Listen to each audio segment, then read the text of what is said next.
Something strange is going on right now, as it is far too quiet on the Montreal Canadiens front, with this being the Kent Hughes MO, the quiet before the storm. Something big is brewing, but we do have a couple of pretty big updates. One, indicating the Habs will be looking very soon to talk extension with Patrik Laine. We'll break down that report. And also, one top unrestricted free agent right D target has been rising in conversation over the past few days out of Tampa Bay that we have to discuss, and some great talk from a former Hab, Paul Byron, on the development of Ivan Demidov. Oh, you don't want to miss any of this, all coming up in this episode of Habs Digest. And we'll start with Paulie B, Paul Byron. Jesse, love to talk about Byron whenever he comes up. And this comes from an interview a few days ago, but I just thought this would be a nice little intro here. Like, look, Leave a like on the video if you're excited for Ivan Demidov's development, especially from a guy like Paul Byron. He said Ivan's been working a lot on his skating. I think it was a great opportunity for him to get in the NHL, see the level of competition. I think with all summer to practice, then with training camp, I'm confident he'll be ready for the upcoming season. No doubt in my mind, Jesse. I mean, Ivan, his skating has always been a bit weird. That hunchback posture is very atypical, but it works. His skating on his edges is absolutely elite already. We saw him shock NHL defenses from day one in the NHL. That first assist to Alex Newhook in the first period of his first game was so phenomenal. And to hear Paul Byron saying, yeah, he's not done yet, he's working on this every day. I mean, again, I feel like every day I'm hyped for Ivan, but also every day there's something new that comes out that just gets me even more excited. With good reason, for sure. We cannot wait to see him next year. And so great to see that Paul Byron, the Ottawa native, just continues to help this team in such really tangible ways, which you got to feel he loves. And it's like, obviously, you got to love Demidov as well, working on his skating, because we know everything else comes from there. He has the great skills. He has the hands. He's so creative out there, but really that skating is really what's going to allow him to put himself in those great positions for that natural skill, that raw ability that he has just to really shine and take over. And I think, Josh, this is why we're so excited. Let us know in the comments. It's because you got to be hopeful if you're a Habs fan. If you got guys like Ivan Demidov as well as Lane Hutson, two of your best younger players having this extreme work ethic, for sure you just got to be getting on that hype train right now, because that's what makes you feel in these clutch moments where it's this Edmonton Oilers team. I'm not trying to knock McDavid's effort. I'm sure you don't get to being the best player in the world without that ethic, but I think it's just something that shines through with Demidov and Hutson. And I just get this feeling, Josh, I don't want to get ahead of myself, but when we get to the playoffs and in those key situations, I think it's going to be this work ethic from Demidov, from Hutson, which is next level, even at a pro level, that is really going to take this team to the next level in these clutch situations. Because it sets a standard for the rest of the people too. If these guys are working their butt off night in, night out, every single night on the ice, giving 110%, other guys are going to feel bad if they're not stepping up, being wow, yeah, they're young, they have more stamina, more energy, but dang, if I'm a vet, I'm well, okay, I got to keep up to their level. These guys are showing more effort than me. It's a great thing to have these guys absolutely so locked in. I'm just excited. I love that Paul Byron is so still involved with this team. I mean, what greatest waiver pickup of all time? I mean, yeah, maybe not, but it's still unbelievable. So still paying dividends today. Leave some hype for Ivan Demidov down below. Super excited to see what he comes back with, and somehow improved skating next year. That'd be nuts. But shifting to the rest of the current roster, Jesse, and filling some needs. Now we'll talk about Patrik Laine in a moment, because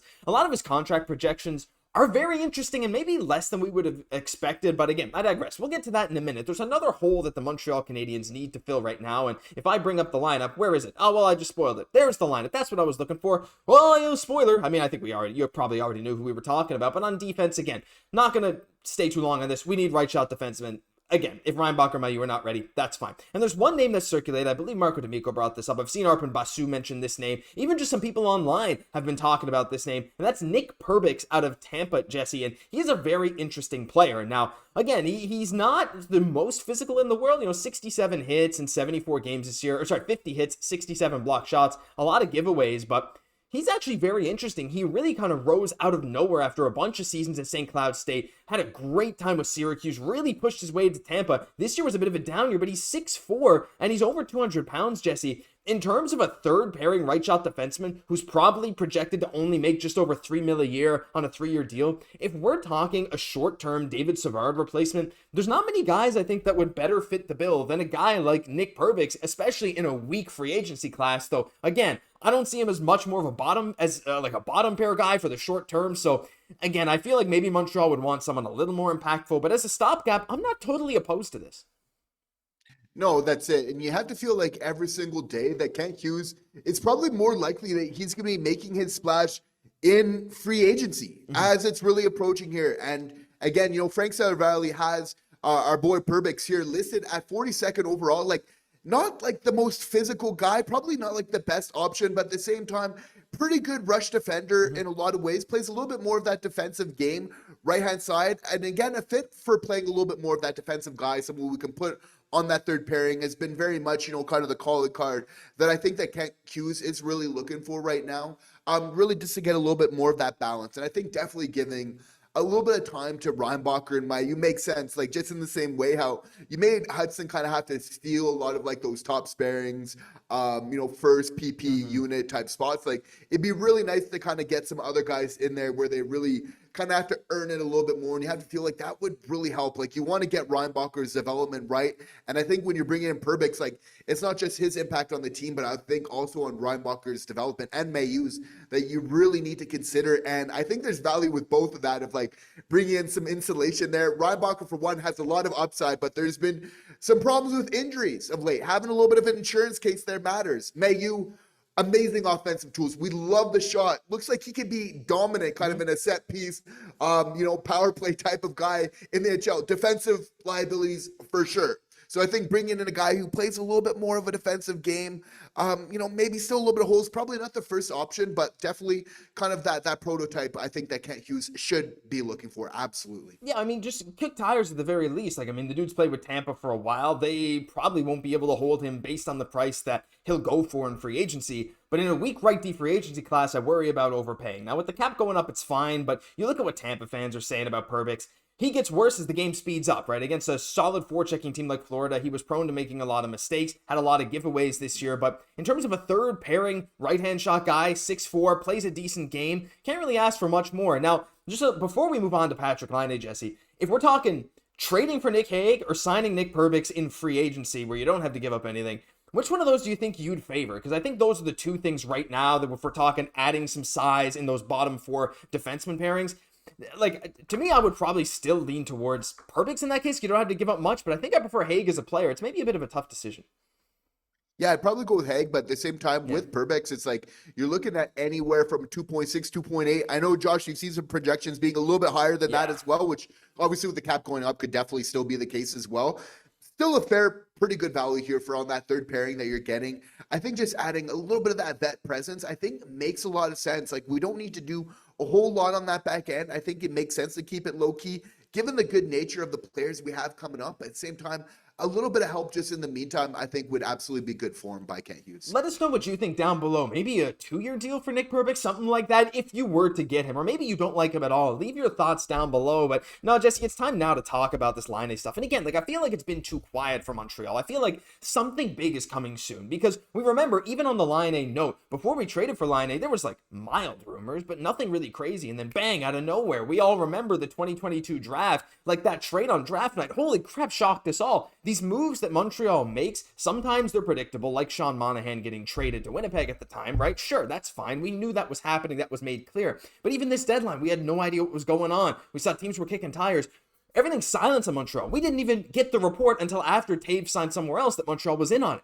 So you got to think something big is brewing. But at the moment, though, we do want to talk a bit about Patrik Laine, as Dave Pagnotta from the fourth period here, as reiterated by Dave Calabretta, saying Montreal's expected to begin talking a possible contract extension with Patrik Laine after the draft. And we're almost at the draft, right? We're talking like in probably a week and a half, they're going to start talking about an extension. And again, Patrik Laine, again from Scotiastat, his projected extension is about 3 years at about $5 million per year.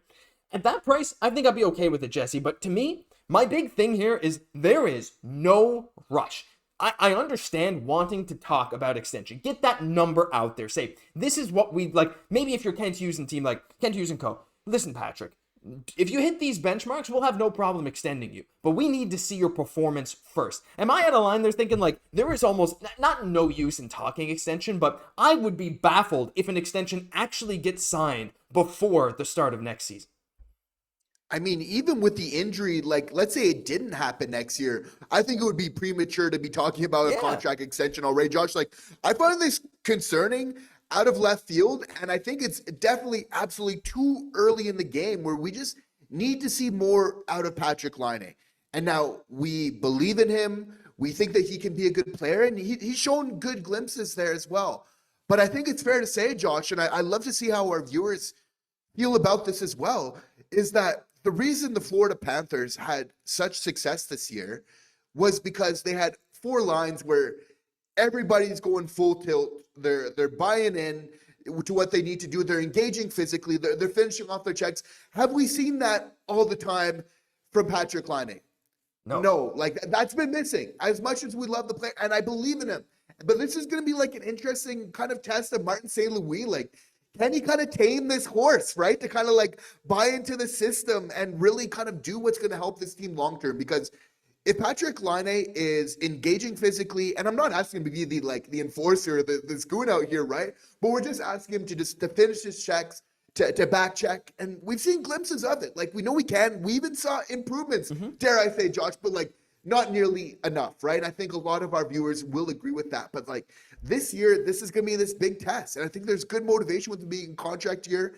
That being said, Josh, it's like that's what's risky though, right? Like, you don't want him just to do that effort for this year, get him on a contract, and then feel like, okay, and then the effort just drops off a hill. So that being said, like, Patrik Laine's got to do a lot this year to change the narrative, to make Hughes and company feel secure and comfortable in giving him something long lasting. That's not going to be like some sort of like apparition where he's just going to do it this year. But that being said, like, we got faith in him. You know, he scored 15 out of his, 20 goals on the PP. We just need more 5v5. If he can get there, just commit a little bit more physically and kind of play his role, then, I would love to extend him. But if not, then it's a no-go on my end. Yeah, for sure. Like, and I don't necessarily think, like, again, it's just a report that they'll be talking about it. And I think you're bang on. Like, I think it's too early. Like, it seems crazy. If it's just preliminary things like, listen, Patrik, we're happy to extend you, but these are the things we want to see this season. That's also okay. Or I've also seen the idea thrown out there, if you do extend him, have a contract